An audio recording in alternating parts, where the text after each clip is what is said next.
Hola, ¿qué tal? Buenas tardes. Mi nombre es Berta Cabello, soy directora de combustibles renovables en Repsol y voy a moderar esta mesa. Lo primero quería agradeceros por estar aquí hoy a las 5 de la tarde después de todo el día que llevamos, que tiene mérito y con el calor que hace aquí. O sea que muchísimas gracias por estar aquí con nosotros. Y es la primera vez que modero una mesa, estoy un poco nerviosa, pero es un lujazo porque tengo aquí a 5 grandes compañeros y profesionales que me lo van a poner súper fácil, si no les regañaré después. Así que dejadme que os los presente. Tengo aquí a Aitor Arzuaga, es el consejero delegado de Alba Emissions Free Energy. Luego os contaré un poquito más sobre la compañía. A su lado está Hans Hufnagels, ¿lo he dicho bien, Hans? Muy bien. Era difícil. Director global de Asuntos Públicos de Horse Powertrain. Tenemos también a Héctor Cebrián, responsable de Relaciones Institucionales y Sostenibilidad de DSS. Buenas tardes. Javier Arnaldo, director de Sostenibilidad en España de Airbus. Y finalmente Jesús Puelles, director de ventas de Iberia y África de Wärtsilä. Bienvenidos, muchísimas gracias por estar aquí con nosotros. Bueno, yo simplemente por dar un poco de introducción a la mesa, lo que hoy me gustaría que sacáramos de aquí no es solo hablar de la conexión entre industria y combustibles renovables. Yo creo que aquí tenéis a 5 compañías que son ejemplo del lema del Congreso de hoy, ¿no? De lo bien hecho en España. Pero sobre todo que salgáis de aquí más convencidos de cuando entrasteis. Habéis visto el vídeo, habéis visto hablar a Tomás y seguro que nos lo notáis hablando todos. Somos muy believers de esto, y no solo porque trabajamos en empresas que lo desarrollan, sino como profesionales, como personas y como ingenieros, ¿no? Y yo creo que eso es una de las cosas que estamos intentando transmitir en todo lo que hacemos y contamos, y me gustaría que al salir, pues eso, vosotros también fuerais believers y hablarais con vuestras familias, vuestros compañeros, vuestros cuñados y les convencierais de que fueran a las estaciones de servicio de Repsol a echar Nexa 100% renovable. Bueno, vamos a empezar ya. Hans, empezamos contigo. Sí. Horse Powertrain, para los que no lo conozcáis, es una compañía líder global en sistemas de propulsión. Tiene sede en Europa, pero tiene una sólida presencia industrial en muchísimos países del mundo, con 17 plantas de fabricación y 5 centros de I+D distribuidos en 3 continentes. Hans, entiendo que para vosotros la transformación del transporte por carretera es clave. Sí. Y a finales de año la Comisión Europea publicó el paquete automovilístico, que incluye la revisión de los estándares de emisiones de CO2 para vehículos ligeros. Me gustaría que nos contaras pues, un poco en qué consiste esa revisión, qué crees, cómo puede afectar a la competitividad del sector y, en particular, la inclusión finalmente que ha tenido de los biocombustibles y otros combustibles renovables. Sí, pues muchas gracias por la invitación y la oportunidad de hablar sobre un tema muy importante, y ese tema es ahora muy crucial, dado lo que has dicho, ¿no? Que la Comisión ha publicado la publicación de la revisión del CO2 en diciembre del año pasado, o hace menos de 2 meses. Pues básicamente lo que ha ocurrido en 2023, había la propuesta y el acuerdo de la Comisión Europea juntos con los Estados miembros de decir que a partir de 2035 pues, la reducción de emisiones para los coches serían de un 100%. Pues había también la promesa de, vale, pues vamos a revisarlo si vamos a estar en el buen camino hacia ese objetivo. Ahora estamos 3 años más tarde, en un mundo completamente diferente, con una nueva administración en Estados Unidos que está redefiniendo la geopolítica, con una industria en una situación muy difícil aquí en Europa, sobre todo en el sector de automoción. Vemos que hay un pérdida de empleo, ya hemos perdido 100.000 puestos de trabajo, según CLEPA, que es la asociación que nos representa en Bruselas.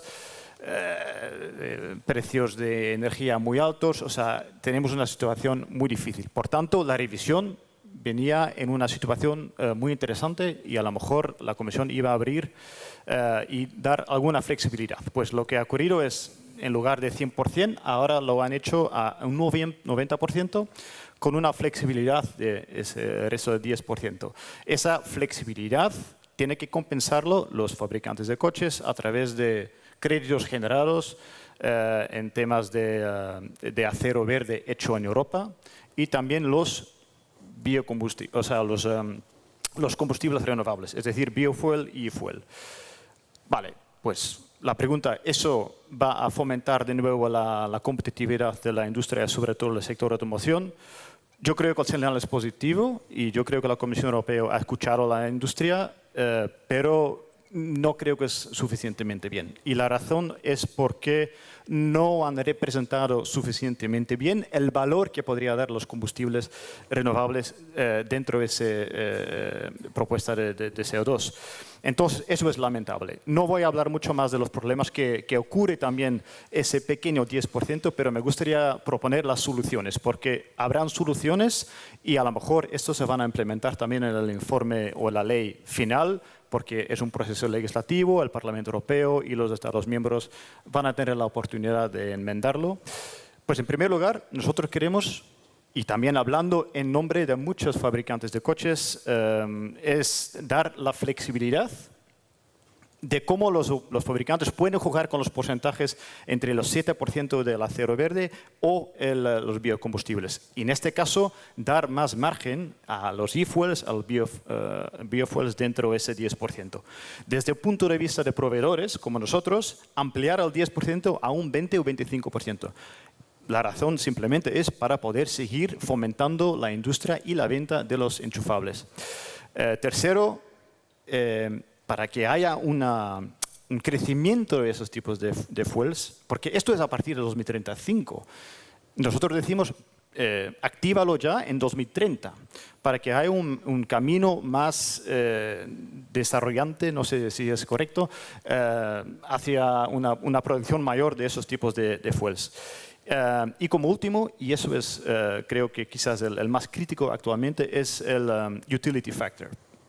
Básicamente un utility factor es un 54% para los enchufables. Es decir, en el caso de uso de un enchufable, pues tiene que ser un 54% a través de la batería. Para considerar un PHEV, un enchufable, que tiene que ser reconocido como un vehículo impulsado a través de combustión de bajo carbón, tiene que producir menos de 50 gramos de kilómetro. Es decir, en la batería tiene que tener una distancia de, digamos, 80 o 100 kilómetros. Vale, pero la Comisión Europea ahora propone de reducir el utility factor de 54% a un 32%. Esto significa, en la calculación, más o menos que la batería tiene que conducir a una distancia de 130 a 40 kilómetros, que actualmente es muy difícil. Por tanto, nosotros pedimos a la Comisión Europea, por favor, congela esos porcentajes, lo de 54, y mientras tanto los enchufables se pueden seguir desarrollando a mejor manera también. Por tanto, esos son los requisitos. Hay más cosas que nosotros queremos ver en el cambio de esa revisión, pero esto va a ser el trabajo ahora de los próximos 6 meses con el Parlamento Europeo, los diputados y también los Estados miembros, para que haya una revisión mejor que va a fomentar la competitividad para la industria de automoción. Muchas gracias, Hans. Yo creo que está claro que el papel del vehículo ligero en el desarrollo de los combustibles renovables está ahí. Para los que no lo sepáis, si ahora somos capaces de dar combustibles renovables a la aviación y el marítimo es porque llevamos desde el año 98 haciendo combustibles para la carretera. La escala que nos ha dado la carretera nos ha permitido desarrollar las tecnologías y perder esa oportunidad pues nos parece no considerarlo una oportunidad para la industria europea. Y la industria de la automoción es clave en Europa y en España. Y todo lo que hemos avanzado en estos años tenemos que aprovecharlo. Dicho esto, Tomás lo decía antes, la electrificación también es una opción y tiene que entrar la electrificación de una forma relevante para conseguir la neutralidad climática, si no, no lo conseguiremos. Entonces, bueno, yo creo que todo aporta y aquí la regulación es importante y, bueno, entre todos tendremos que conseguir que sea más razonable, más eficiente. Héctor, voy contigo. Tenemos la suerte de tener representados todos los sectores del transporte y el Grupo SSE representa muy bien eso, ¿no? Al final, no sé si lo conocéis, pero es un gestor integral de la cadena de suministro que desarrolla soluciones sostenibles, innovadoras y adaptadas a las necesidades de sus clientes.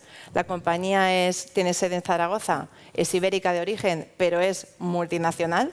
Tiene operaciones en más de 15 países de todo el mundo y un equipo de más de 15.000 profesionales, ¿no? Trabajando en el transporte terrestre, pero también aéreo, marítimo, logística y ensamblaje de módulos. Hacéis de todo, Héctor.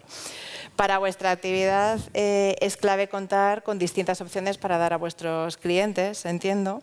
Y me gustaría que me contaras cómo encajan los combustibles renovables en vuestras operaciones, ¿no? Y qué ventajas le estáis viendo, porque ya lleváis un tiempo utilizándolos en el transporte terrestre.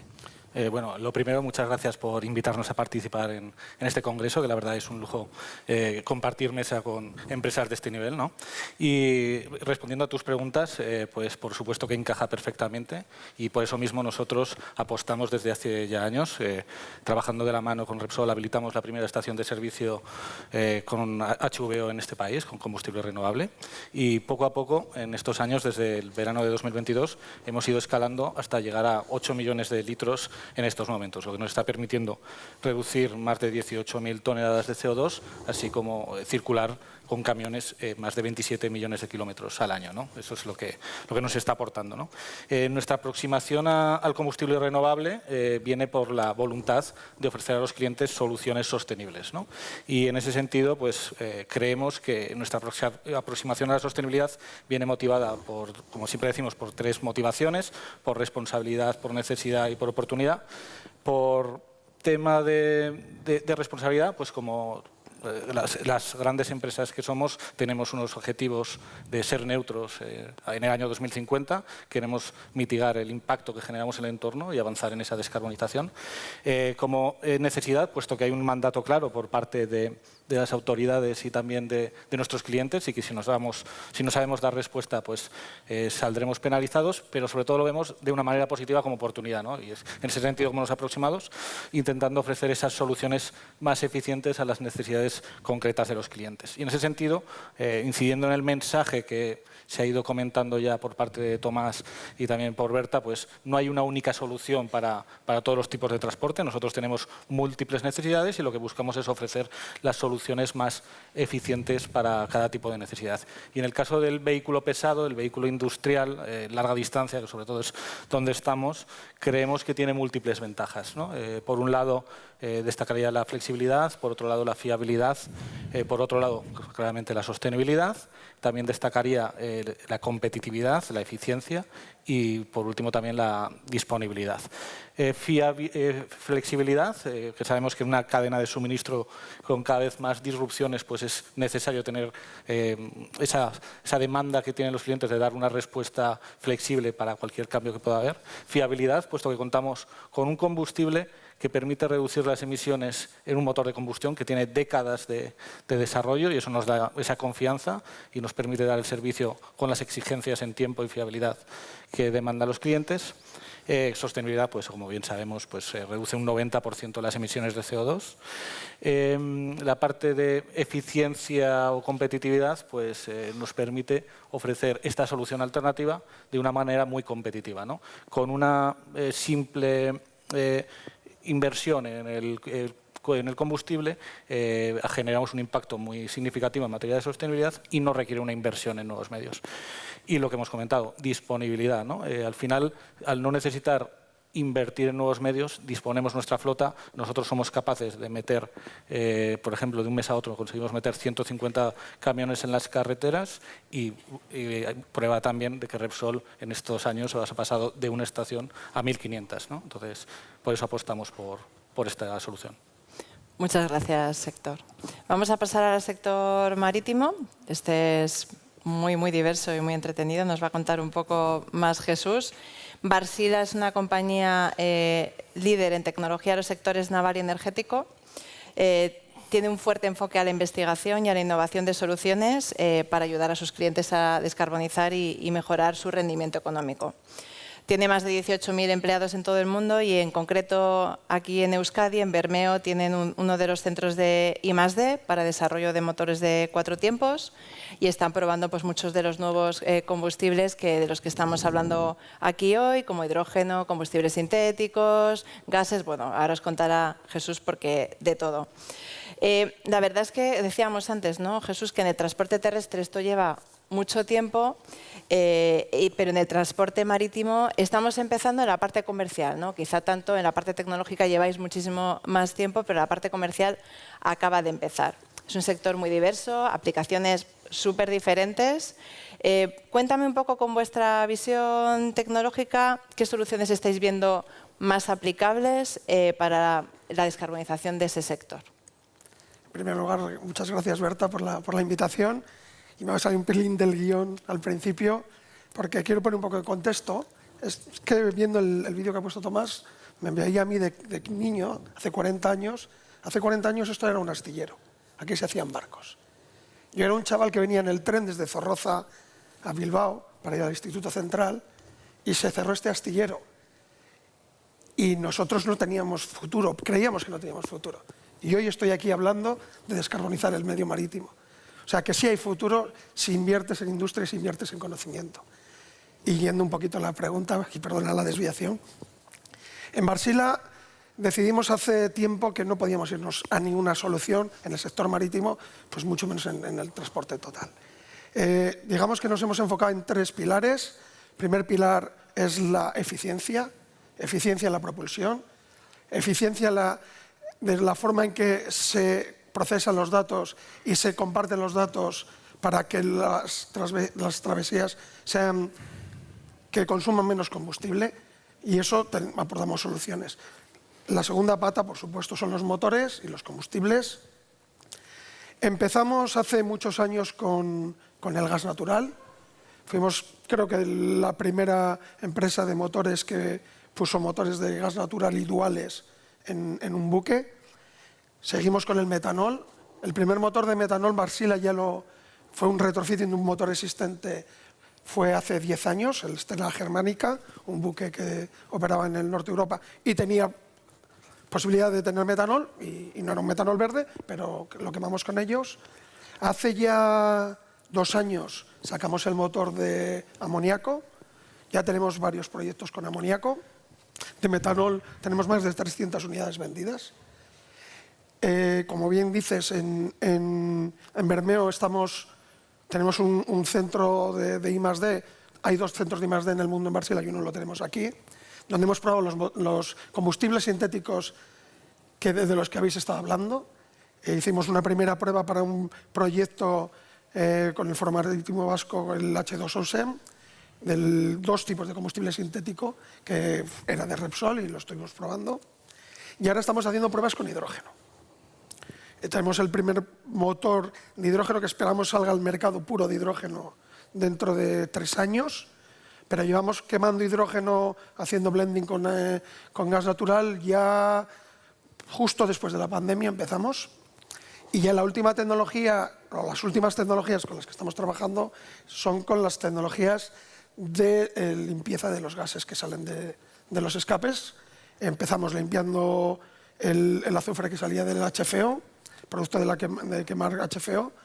Seguimos limpiando los óxidos de nitrógeno y, por último, la captura de carbono, que ya tenemos un barco operando desde marzo del año pasado, que es capaz de reducir el 70% de emisiones de CO2 y una autonomía de unos 21 días para un motor de 5 megas.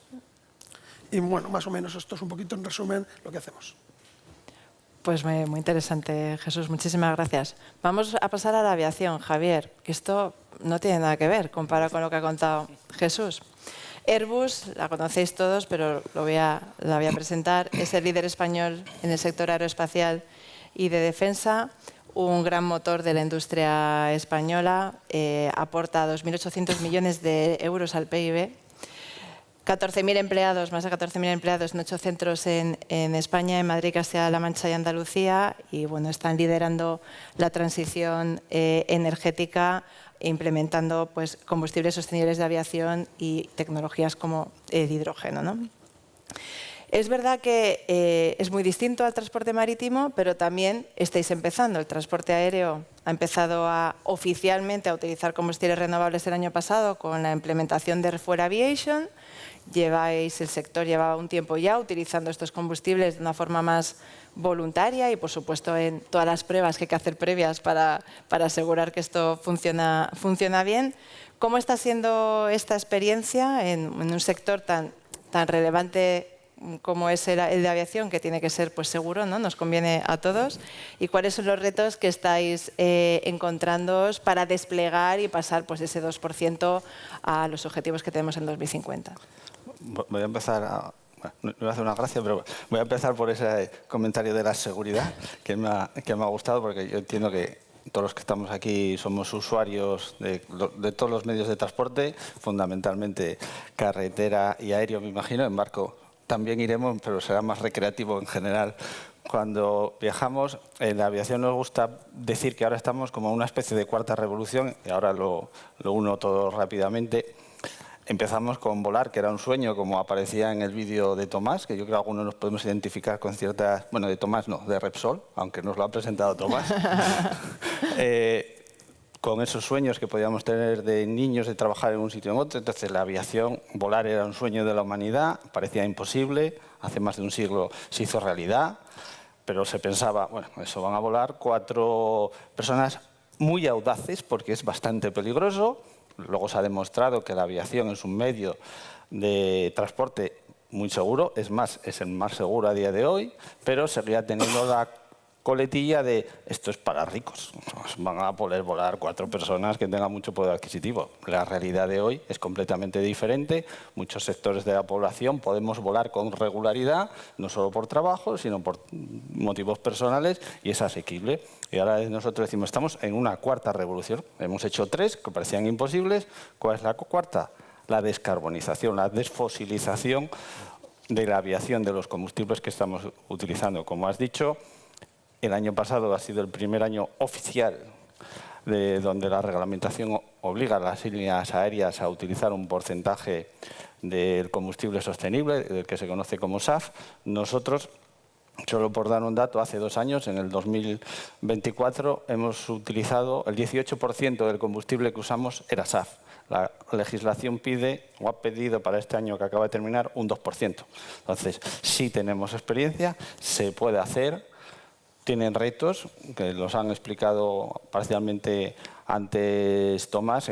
Hay un gap de precio en el que tenemos que trabajar conjuntamente para que sea mucho más asequible a día de hoy. También, por dar un orden de magnitud, podemos estar hablando que a las aerolíneas le cuesta 3 veces más comprar el SAF que un queroseno convencional, y aproximadamente 1/3 de sus costes operativos es el combustible. Así que si echáis una cuenta rapidita, veis cómo afecta al bolsillo. En un vuelo corto de 100 euros, un 2% de SAF no llega ni a 5 euros en lo que es el ticket. Pero bueno, eso es simplemente para invitaros a que cuando veáis comprando vuestros viajes vayáis pensando en cómo esa huella de carbono la podemos ir reduciendo.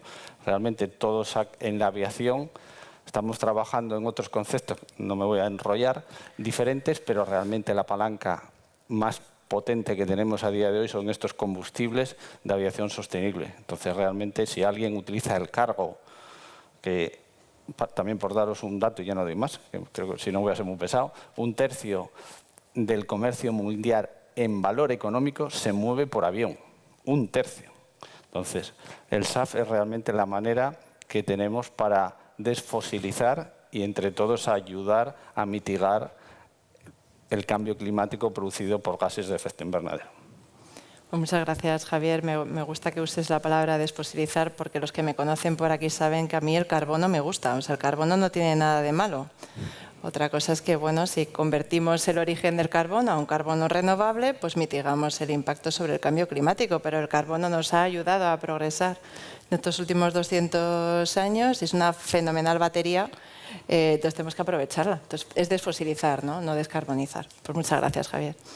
He dejado para el final a Aitor, que es el responsable de daros a todos producto. Entonces, a ver si, además de lo que nos cuenta Tomás, nos cuenta un poco lo que está haciendo Alba. Alba es una filial de Petronor, que está desarrollando los proyectos de transformación industrial de esa compañía y proyectos muy, muy innovadores como producción de hidrógeno renovable, combustibles sintéticos y proyectos de economía circular. Singularmente el proyecto que comentaba Tomás de la planta demo de combustibles sintéticos, que bueno, si pasáis por el stand de Repsol podéis ver vídeos de todos los proyectos que ha ido comentando Tomás. A mí es que soy una friki de esto y es una chulada, o sea, y cuando esté construida totalmente os invito a que vayáis a verla porque es chulísima. Y va a ser pionera, ¿no, Aitor? Entonces, bueno, yo te quería preguntar, ¿no? Con esa visión del sector que suministra, tiene la responsabilidad de dar al transporte esos combustibles renovables de forma competitiva, ¿no? Que nos lo están pidiendo todos. ¿Cómo ves que el sector puede ofrecer esos combustibles competitivos? ¿Cuál es la clave? Y ¿es realmente la producción una oportunidad para la industria?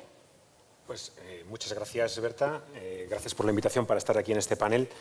Y bueno, a los ingenieros como somos nosotros, que además nos encanta nuestro trabajo, viendo la hora que es y la temperatura que hace, yo casi diría, te puedo dar la respuesta corta, que es, la respuesta es sí, es una gran oportunidad, porque si empiezo a responder todo lo que me apetece contar, igual tardo mucho. Pero bueno, vamos a tratar de estructurarlo. Bueno, yo creo, voy a por estructurarme un poco, creo que va a ser una gran oportunidad. Tenemos grandes fortalezas que podemos aplicar para ello y además es que nos conviene. Y voy a tratar de documentarlo todo un poquito, ¿no? La oportunidad es grande porque si vemos las emisiones de carbono asociadas a las distintas actividades en la Unión Europea, con base de las cifras de 1990, el transporte es el único sector cuyas emisiones aumentan y además aumentan de forma significativa, aproximadamente un 30% desde 1990. Todo el resto de sectores disminuyen sus emisiones. Algunos también han reducido su actividad, lo cual tampoco es para celebrar. Pero bueno, esa es la realidad. Por otra parte, si vamos al detalle de las emisiones, y según los datos que he podido sacar de Eurostat, aproximadamente un 47% de las emisiones del transporte provienen de la aviación, del sector marítimo y del transporte pesado por carretera, que son en principio sectores cuya aplicación directa de la electrificación es compleja. Vamos a dejarlo ahí, sin entrar a valorar si lo veremos en nuestra vida o no lo veremos. Pero bueno, por tanto, parece ser, viendo estas cifras, que vamos a necesitar gran cantidad de combustibles líquidos renovables descarbonizados, que tendrán carbono, pero digamos estarán descarbonizados en su ciclo, si queremos descarbonizar todo el transporte. Porque si solo atacamos el transporte fácil, entre comillas, de descarbonizar el transporte ligero, pues bueno, es otra jugada. Pero si queremos descarbonizar todo, vamos a necesitar muchos líquidos. Por tanto, a priori la oportunidad es grande. Por otra parte, tenemos ciertas fortalezas a nivel industrial en España para atacar esta oportunidad, porque por una parte, ya lo ha comentado Tomás, el sector, yo vengo de otro sector, yo he estado en el sector eléctrico casi toda la vida, hasta hace 4 años, entonces cuando llegas al sector del refino y ves lo sofisticado y lo competitivo que es en España, dices, joder, es que este sector realmente es una fortaleza que hay que poner en valor con cierto orgullo, ¿no? Por otra parte, tenemos también ciertas fortalezas en la producción de alimentos, en el sector agrícola, el sector ganadero, que generan una serie de residuos que ya existen, los residuos ya están. O sea, aquí no estamos hablando de cosas nuevas. Y tenemos una oportunidad porque para la producción de los biocombustibles avanzados, que son una parte de los combustibles renovables que vamos a poder utilizar, bueno, pues estos residuos son una parte de la materia prima que podemos utilizar, ¿no? Entonces, combinamos materia prima con capacidades sofisticadas y, bueno, pues oye, en esa foto pues salimos bien, ¿no? Pero además hay otro tema que es muy relevante, que comentaba también Tomás, que es que en la producción de energía eléctrica renovable, que es la parte principal para la producción del hidrógeno y por tanto, en la producción de los combustibles sintéticos, resulta que en Iberia y específicamente en España tenemos pues las mejores, probablemente, condiciones a nivel de Europa, ¿no? Pero es que no solamente tenemos, porque lo podemos vender en positivo, tenemos esa ventaja de que las renovables en España son baratas, pero es que además tenemos también una desventaja estratégica muy importante. O sea, una debilidad que debemos corregir, que es que somos una península y con una, y esto como es eléctrico me lo sé muy bien, con una potencia instalada total de 150 gigavatios, de los cuales aproximadamente 100 son renovables, más otros 8 o 9 de autoconsumo, más lo que viene, tenemos un consumo pico de 45 gigas. ¿Eso qué quiere decir? Que nos sobra capacidad de producción eléctrica a expuertas. Y solo tenemos 6 gigas de conexión hacia arriba, hacia Francia, que van a convertirse en 8 y en 20 años no habrá más, probablemente. Bueno, 10 y pico, con suerte nos estará aquí el delegado de Red Eléctrica, le deseo suerte. Con lo cual, visto esto, somos una isla, nos sobra electricidad renovable y además es barata. Es que nos conviene desarrollar una industria de producción de combustibles renovables que permita almacenar esa energía a gran escala y poder utilizarla para la descarbonización de Europa. Entonces, yo creo que por ese lado, egoístamente, España debería ser el país más implicado en la Unión Europea demandando que los combustibles renovables tengan un papel potente, porque somos los más beneficiados. Y además es que el combustible renovable, por otra parte, es compatible drop-in en los aviones, en los barcos. O sea, podemos utilizarlo en los vehículos y en las aeronaves que ya tenemos, utilizando la misma logística, utilizando el mismo vehículo, y entiendo yo que lo más sostenible es hacer que todos los activos ya existentes vivan toda su vida útil, ¿no? Y además podemos, ya si me meto en más charcos, decir que si miramos el ciclo de vida completo de toda la cadena del producto, el combustible renovable, el HVO que producimos en Cartagena, que vamos a producir en Cortellano, el SAF que producimos en Cartagena, y entiendo que compite muy bien. Yo todavía no he visto una competición de ciclo de vida en la que esos combustibles renovables pierdan frente a otra posibilidad de descarbonización. Y aquí lo dejo para la primera. A mí me has convencido, Héctor. Bueno. No sé si a vosotros, pero yo estoy convencidísima. No, y la verdad es que... Berta, si quieres lo dejamos aquí ya. Ya está, ¿De acuerdo con Aitor? Yo creo que esto ya está todo dicho. No, yo creo que has vuelto al concepto de la batería, ¿no? O sea, estos son baterías, en este caso. Podemos aprovechar y además solucionar el problema de los residuos, que lo decía Tomás, chicos. Es que nuestros residuos urbanos están yendo a vertederos.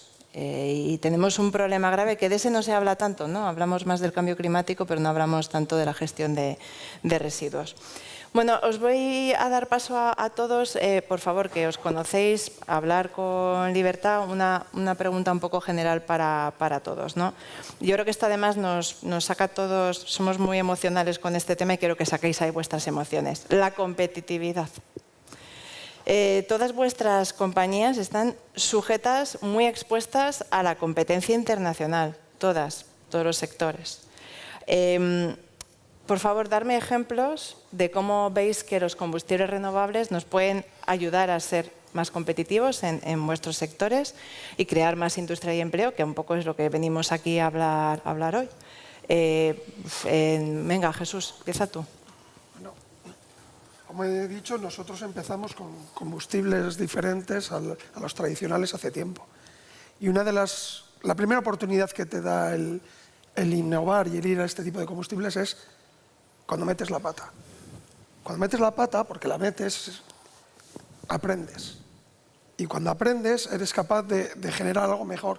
Y no solo es por el fin mismo de esa prueba que estás haciendo. Creas alrededor un entorno. Por ejemplo, nosotros, a raíz de empezar con los nuevos combustibles, nos dimos cuenta que teníamos que cambiar ciertas piezas, ciertos elementos, que igual si tenías que ir al típico suministrador, te alargaba los plazos. Bueno, pues hemos empezado a generar con impresión de 3D pequeñas piezas. Y empezamos con 3, 4, 5 piezas y ya tenemos en nuestro centro tecnológico una nave bastante grande solo para ese tipo de piecería. O sea, desarrollas otras. Por supuesto, inteligencia artificial, etcétera, etcétera.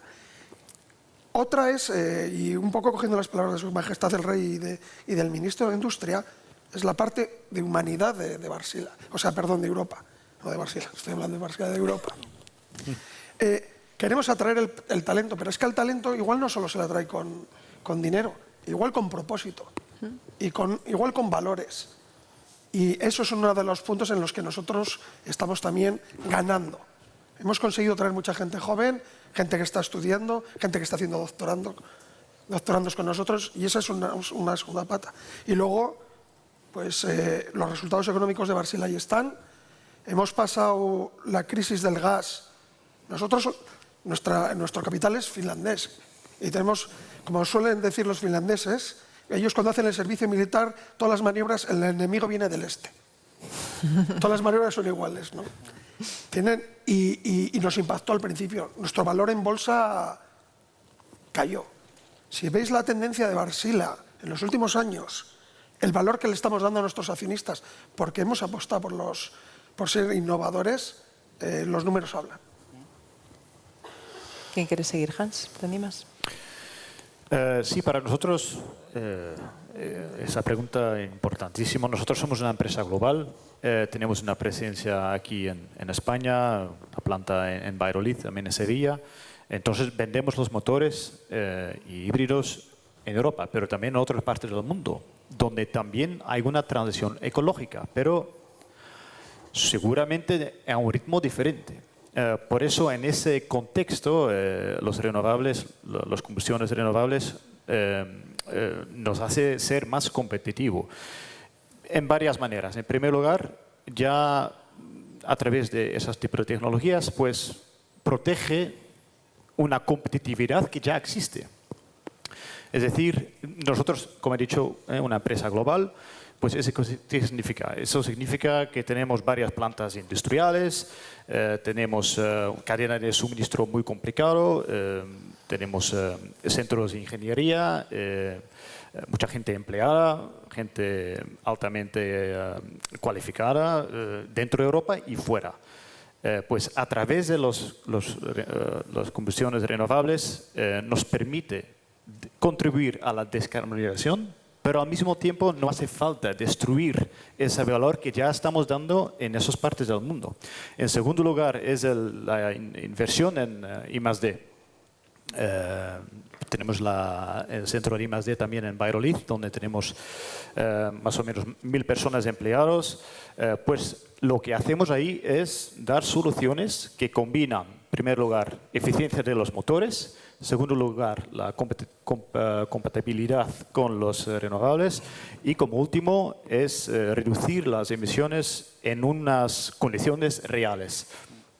Pues es exactamente ahí donde las combustiones renovables también nos dan un sentido económico para seguir invirtiendo hacia la ingeniería.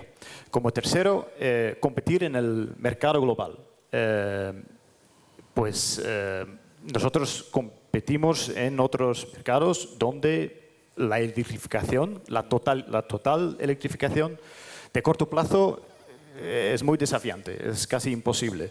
Al mismo tiempo tampoco hay el poder adquisitivo para fomentar una red o una infraestructura para los coches eléctricos. Nosotros ahí, a través de los renovables, podemos contribuir hacia la descarbonización de esas regiones, pero en una manera adaptada. Y yo creo que esto es muy importante, porque si no, no se van a poder seguir acelerando esa transición ecológica, en lugar de enfocarse solamente en una tecnología, que en este caso es la electrificación. Y como último es el empleo. En lugar de, a lo mejor en esa transición ecológica, de romper el empleo, a lo mejor otra manera, o cortar líneas de producción, es ofrecer procesos adaptados, ofrecer formación a los trabajadores y también seguir revolucionando las tecnologías que ya existen. Entonces, en esa manera, los renovables no son una excusa para ¿cómo se dice?, retrasar la transición ecológica, pero si no, eso ofrece un valor que sea más viable socialmente. Y yo creo que por eso los renovables para una empresa como Horse Powertrain, nosotros como expertise en los motores de combustión, enchufables, range extenders, transmisiones, todo esto para nosotros es una estrategia para seguir ser competitivo. Por eso fundamentalmente importante, sin duda. Me gusta mucho lo que dices de construir, ¿no? Sobre lo que hay, ¿no? ¿Por qué tenemos que cerrar y cambiar? Aprovechemos lo que hay, transformémoslo, añadamos, pero no tenemos que hacer borrón y cuenta nueva de todo lo que tenemos construido. Al final tenemos que aprovechar lo que ya está clarísimo. Javier, la aviación es súper internacional, entonces este tema de la competitividad, ¿cómo lo estáis viendo vosotros y cómo está influyendo, ¿no?, esto de la descarbonización y los combustibles renovables? Yo lo voy a enfocar desde un punto de vista un poco nacional, viendo lo que supone la aviación para España.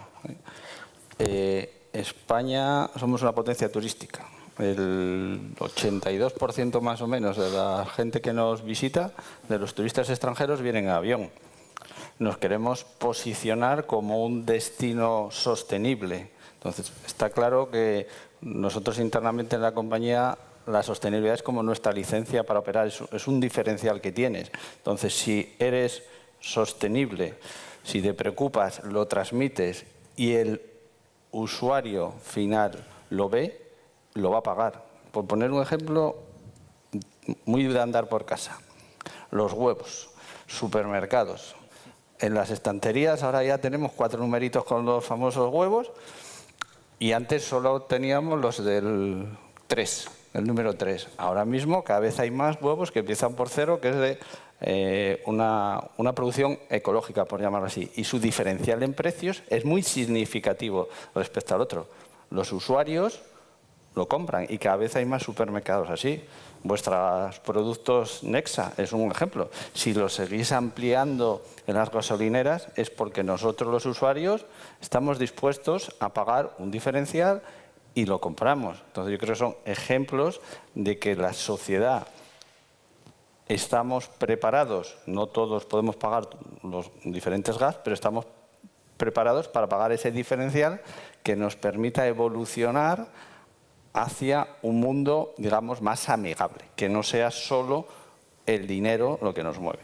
Y a nivel de compañías, pues ahí nosotros evidentemente tenemos muchos planes internos de mejoras, de optimización y solo hacemos aquello que tiene un impacto positivo para la sociedad y también para el bolsillo de la empresa. O sea, yo no veo una dualidad en tienes que ser sostenible o tienes que ser rentable. No, no, lo suyo es juntarlo porque el futuro solo hay uno, que está sin escribir. Sí, habéis hablado los dos, Jesús y tú, de personas, ¿no?, tanto de talento como de la parte más del valor de la sostenibilidad, de cómo queremos que sea esta sociedad y aprovecharlo en forma de competitividad, tal cual. Héctor, al final lo que hacéis vosotros nos afecta en lo que tenemos aquí todos los días, ¿no? Y eso al final afecta también a la competitividad de otras industrias. ¿Cómo estás viendo tú esto? Sí, yo quiero destacar que nosotros tenemos un factor un poco distinto del resto de la mesa. Ofrecemos servicios, no productos, ¿no? Pero sí que como empresa de la cadena de suministro, gestor integral de la cadena de suministro, pues tenemos esa visión global, ¿no?, de cómo afecta la movilidad de mercancías a la competitividad de las empresas, ¿no? Y yo destacaría 2 ejemplos, uno un poquito más de cómo nos hemos beneficiado, nos estamos beneficiando del uso de los combustibles renovables y otra un poco más de la reflexión global del papel que van a aportar a la competitividad nacional y de algunas industrias que la necesitan, ¿no?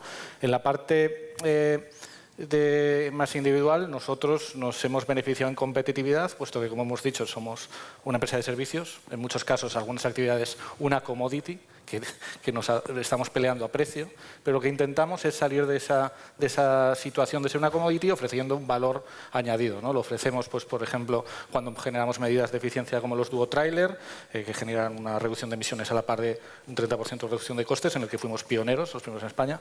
Lo hacemos también ahora cuando intentamos con la innovación avanzar con el primer piloto con Iveco, con la conducción autónoma, y lo hacemos con la sostenibilidad, con el uso de combustibles renovables. En ese sentido, ofrecer la mejor solución o la solución más eficiente para la necesidad específica del cliente en cada momento, ¿no? Y el combustible renovable es esa solución eficiente y nos ha permitido a título individual, con ese know-how, siendo líderes, atraer nuevo negocio para nuestra casa, ¿no?, en ese sentido. Pero querría enfocar un poco más a nivel global, a nivel de industria, con esa visión que tenemos, pues a mí sí que creo que de la oportunidad pasa a ser una necesidad, que tenemos que responder al reto de la competencia internacional, y la movilidad es un factor importante en la competitividad de empresas, ¿no? Somos un país periférico que tiene que movilizar las mercancías hacia los países centrales de Europa y necesitamos pues, hacerlo a precios competitivos. La descarbonización es una necesidad, ¿no? Está bueno, o la... no. Desfosilización. Desfosilización. Vale, desfosilización. Es una necesidad y necesitamos hacerlo de una forma competitiva, ¿no? Porque, por poner dos ejemplos, nos va a venir el ETS2 en 2028, que es el régimen de comercio de emisión, en el que va a afectar al régimen de, o sea, al transporte por carretera. Y entre las primeras estimaciones, si fueran 45 euros tonelada, pues podría ser un impacto de un 2,5% sobre el coste del transporte, y si fuera ya cuando vaya creciendo hasta el 100, pues podría ser un 5%. Pero a más tenemos otros retos, como son el tema de las euroviñetas o los peajes. También se está planteando meter el carbono como un factor de tasación, ¿no? del servicio. Y en ese sentido tenemos el ejemplo ya de Alemania, ¿no? Alemania ha metido un peaje por la emisión de CO2 de 16 céntimos kilómetro, que supone un 12% del servicio. Si eso se va extendiendo, como según se plantea en la Unión Europea, estamos hablando de que podríamos tener entre todas las medidas un incremento de los costes de transporte entre el 15% y 20%. Eso puede dañar a la competitividad y me preocupa para industrias y clientes que compiten con empresas hermanas en Polonia, que tienen que mover muchos menos kilómetros, pues que podría ser un problema para ellas, ¿no? Y en ese sentido, creemos que los combustibles renovables es una solución que desfosiliza, que es sostenible, que es viable y es competitiva, ¿no? Frente a ese 15-20% podríamos tener una solución que con un pequeño extracoste podría darnos esa competitividad, ¿no? Por eso apostamos por ello y esa es la vía que defendemos. Muchas gracias, Héctor. Aitor, las moléculas se mueven muy bien, mucho mejor que los electrones. Entonces eso tiene sus cosas buenas y sus cosas malas, ¿no? ¿Cómo ves tú el escenario de competitividad en ese aspecto? Bueno, yo creo que al final tenemos que ver el impacto que vamos a tener gracias a la producción de los combustibles renovables en el empleo, pensando de una forma amplia, ¿no? Los dos aspectos más importantes para la producción de combustibles renovables, que hemos dicho que eran aparte de las capacidades, ¿no? que sería el tema del desarrollo de las cadenas de valor de los residuos agrícolas, forestales, ganaderos que ya están y que los podemos aprovechar, y eso genera empleo rural deslocalizado, y por otra parte pues la posibilidad de aprovechar el recurso renovable que tenemos en cuanto a producción eléctrica, ¿no? Y yo creo que es muy importante que todos visualicemos cuando hay una planta de combustibles renovables, la planta de Cartagena que produce el diésel y el SAF, o la planta de Puertollano, o nuestra planta de combustibles sintéticos aquí en el puerto, que ya estamos al 90% de construcción y, como sabes, es chulísima y será una cosa digna de ver en breve. No tenemos que ver solamente esa planta industrial que está en el puerto de Tarragona, tenemos que ver también la planta industrial en el puerto de Bilbao, y tenemos que visualizar que estamos convergiendo el parque eólico en Castilla y León y la planta de biometano en Cantabria, que recicla yo qué sé, ¿no? el residuo de las vacas, ¿no? Porque al final toda esa cadena de valor que se está generando la estamos valorizando en un producto que estamos generando de forma nacional, y que nos permite asentar y fortalecer una serie de puestos de trabajo y cadenas de valor que de otra forma estarían solamente compitiendo pues en precio, ¿no? Y yo creo que tiene un valor estratégico. Y luego es cierto que el producto que producimos viaja bien, lo cual hay que verlo como pues puede ser una amenaza, pero yo, que soy un enfermo optimista, tengo que verlo como una oportunidad. Porque si nuestros compañeros de la Unión Europea en estos países del norte de Europa van también a descarbonizar el uso de combustible, pues nosotros en España tenemos que ser los que estemos más cerca para ser capaz de proporcionarles esas soluciones de combustible descarbonizado que van a necesitar, ¿no? y convertirnos en esa potencia exportadora. Por supuesto, descarbonizando lo nuestro lo primero, ¿eh? Eso. Está claro. Fijaos que esto irá muy bien con el concepto de autonomía estratégica, ¿no? Yo creo que, y lo hemos oído quizá poco durante el día de hoy, pero es importante porque no es solo, decía el secretario de Estado, hacer calidad en lugar de precio, pero es que esto, en un momento, en una situación crítica geopolítica, nos puede ayudar a ser de verdad autónomos. Y autónomos no solo como energía, sino en toda la cadena de valor. Ayudar también al sector primario, que es clave para darnos de comer, y a todos los sectores. Yo creo que a mí de las cosas que más me gustan de los combustibles renovables es que tenemos que trabajar juntos. Yo antes no hablaba con estos señores en el mundo de los combustibles tradicionales. Iba todo como una churrera, ¿no? Y ahora hablo con agricultores, hablo con todos los sectores. Tenemos que trabajar juntos para que funcione, y eso en general pues yo creo que aporta valor. 9 minutos tenemos para rematar. Petición a los Reyes Magos, aunque haya pasado ya, al regulador, que no sé si hay alguien por aquí, pero como hay por ahí fuera, si no se lo decimos luego, ¿qué echáis de menos de regulación, incentivos, otras palancas? Porque, a ver, aquí estamos hablando de cosas muy bonitas, pero le decía Tomás, el hidrógeno tiene mucho apoyo, las moléculas cuestan un poquito más, ¿no? ¿Qué pediríais? Así muy breve. ¿Quién quiere empezar? Venga, Hans. Yo creo que lo más importante es seguridad y claridad regulatoria. Eso no solamente es en ese sector, es en cualquier otro tipo de sector. Antes yo trabajaba en el sector digital, pues ahí también estábamos pidiendo esto. Creo que es un poco el problema de los reguladores, que tienen que proponer regulaciones, pues entonces se crece y a lo mejor ya no hay ¿cómo se dice?, consistencia entre los varios tipos de leyes. Se ve, por ejemplo, en la definición de los combustibles neutro de carbón. En los estándares de CO2 no es lo mismo lo que está escrito como en el Renewable Energy Directive. Entonces, esas son cosas que nosotros estamos pidiendo. El siguiente es el sobre-regulación, ¿no? El over-regulation. ¿No? Bueno, yo soy belga y el primer ministro belga, yo no estoy siempre de acuerdo con él, pero ha dicho una cosa muy importante, que es para fomentar la industria hay 3 caballos. Primero es producción, innovación y competitividad.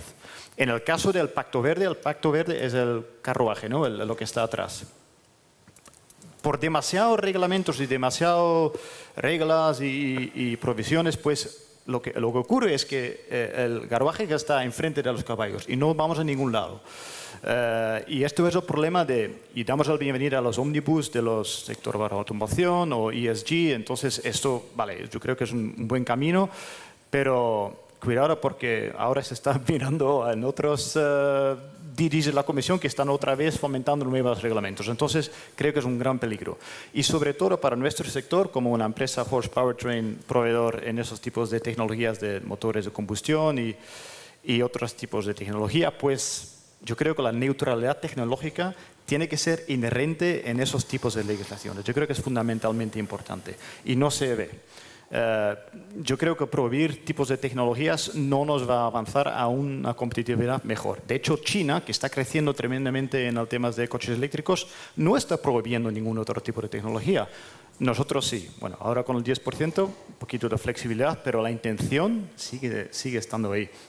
Entonces, quiero clarificar, la electricidad es importantísimo. Nosotros queremos también que el futuro es eléctrico, pero hacia ahí hay otros tipos de tecnologías que nos pueden ayudar también. Eso relato también con los incentivos. Yo creo que en los incentivos, sobre todo aquí en España, no se ve la implementación de una neutralidad tecnológica.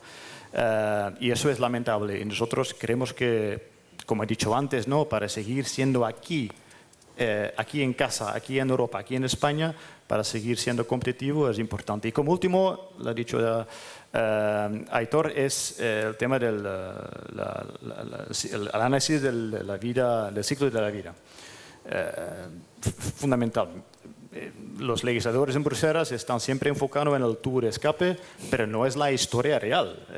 Hay mucho más atrás de eso. De hecho, si vas a comparar un enchufable llenado con e-fuel, compararlo con un coche eléctrico, pues la diferencia en cuestión de emisiones es muy poco. Pero al mismo tiempo estás descarbonizando, pero también manteniendo nuestra competitividad europea, porque al final la combustión y los motores de propulsión, esto es un expertise europeo. Son los chinos que venían aquí para aprenderlo, ahora somos nosotros que van a China para aprender cómo funciona la batería. Pero podemos mantener esta fortaleza de la industria que es importante para la competitividad en España, pero en otros países también. Ha salido la emoción, ¿lo veis? Es que creemos en esto, se nota un montón, ¿verdad? No, está fenomenal. Héctor, ¿alguna cosa que quieras añadir? ¿Qué le pedirías tú al regulador? Creo que Hans ha mencionado bastantes puntos. Quiero remarcar yo básicamente 2, ¿no? La parte de la certidumbre regulatoria, ¿no? Al fin y al cabo, para nosotros es fundamental que que tengamos neutralidad tecnológica y que podamos apostar por las soluciones más eficientes, ¿no? Lo estábamos comentando, no es lo mismo el vehículo ligero turismo que un camión pesado, ¿no? Puede ser que el día de mañana tengamos la solución eléctrica, pero por ahora no es realista. Nosotros tenemos los números y sabemos que no es viable en términos operativos y menos en términos económicos a día de hoy. En ese sentido, por eso pedimos una certidumbre y que nos dejen tener esa proyección. Y por otro lado también lo que estaba comentando con lo anterior, ¿no? Vienen los peajes, vienen algunas cuestiones en el cual el CO2 se ha reconocido, pero no encontramos la forma de reconocerlo de facto, ¿no? Entonces, si no somos capaces de reconocerlo de facto y no tenemos una alternativa tecnológica viable, nos encontramos con una imposición que va a la cuenta de resultados y a la competitividad de nuestra industria, ¿no? Y luego, por otro lado, pues yendo en eso, también, por último, pues una ventaja fiscal, ¿no? A día de hoy tenemos una ventaja o un tratamiento fiscal adecuado, ¿no? Tenemos a día de hoy un consumo o una fiscalidad del combustible bastante elevada, en el cual no diferencia si